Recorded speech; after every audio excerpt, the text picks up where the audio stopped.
Hi everyone, let me introduce you to the process of production of compression socks. Step 1. Raw material. First, choose the material you want, for example, nylon/lycra, aquatimo, coolmax, etc. Check whether the contents are defective, conforms to the label claims, and that the yarn color conforms to the color card. Then covered yarn. Step 2. Dyeing.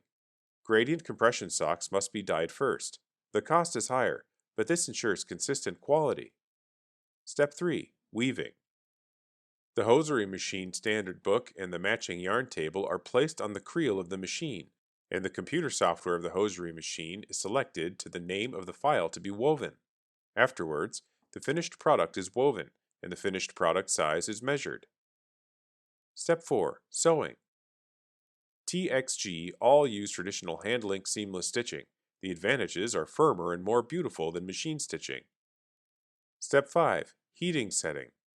To put the semi-finished hosiery to the hosiery board for setting the shape/size, and use stocking setting machine to hot fix the hosiery, cooling down for best outcome.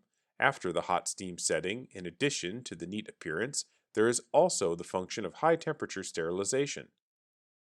Step 6. Quality inspection, including appearance, color fastness, pressure level testing, snagging, stain, piling, missed stitches, sizing, and etc.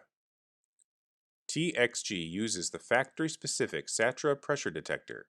In order to ensure the pressure value of each pair of socks, it will be tested every 100 pairs 4 per time. Step 7. Packing and shipping. The packing method depends on the requirement of the customer. The packaging materials will be prepared. The products that have passed the inspection will be packaged. Finally, the goods will be shipped in the outer box. Finally, thank you for watching our video. If you have any questions about compression socks, please feel free to contact us.